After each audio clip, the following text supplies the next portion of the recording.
Presidente Serracchiani, un incontro durante il quale si è parlato di sport, ma anche di progetti per il futuro della città e della regione. Sì, devo dire che il clima che si è creato in questi mesi, in queste settimane e che poi è culminato domenica in una partita bellissima intorno alla Triestina è un fatto non soltanto importante, è davvero il volano che serve alla città di Trieste ma che serve all'intera regione. Che poi questo volano venga dallo sport vuol dire anche dei valori positivi, noi ne siamo particolarmente soddisfatti, è un po' una rinascita anche della città e ovviamente auspichiamo tutti il nostro in bocca al lupo, oggi lo abbiamo fatto a tutta la squadra, al mister, ovviamente anche a Mauro Milanese, perché la Triestina possa andare sempre più in alto.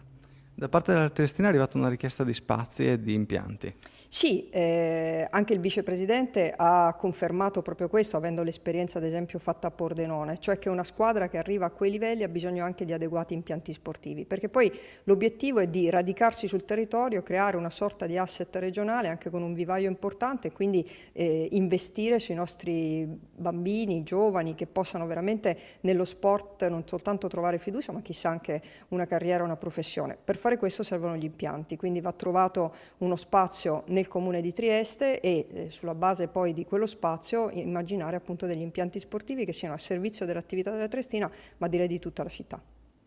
Oggi un incontro con la Presidente Serracchiani, si è parlato di sport ma si è parlato anche di futuro della città. Sì, siamo particolarmente contenti di questo invito, ci fa piacere che le istituzioni ci stanno vicino, abbiamo degli obiettivi importanti, la Lega Pro, Centenario della Triestina, l'Europeo giugno 2019, quindi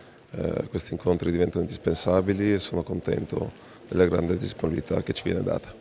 Come si può integrare ancora di più una realtà storica come la Triestina in questa città? Ma io penso che a partire dai giovani e dai bambini, ci hanno fatto felici vedere tante famiglie allo stadio, tanti bambini, tante scuole ci hanno fatto visita. Io mi ricordo quando andavo a scuola a Trieste, per me vedere i giocatori a Triestina a scuola, andare allo stadio era un'emozione, quindi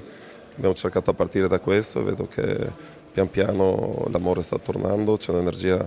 veramente positiva in città e siamo contenti che da un fallimento insomma, magari si passa a una promozione e addirittura portare un evento internazionale come l'Under 21. Quali sono le necessità più impellenti in questo momento? Io penso sono i campi, perché la Triestina non ha mai avuto strutture, forse sbagliando nessun presidente ha cercato di mettere degli asset oltre al nome del club, all'alabarda, al marchio sportivo, quindi l'intenzione per garantire un po' il futuro ai propri giovani, soprattutto quando poi si gioca a livello nazionale o si ospitano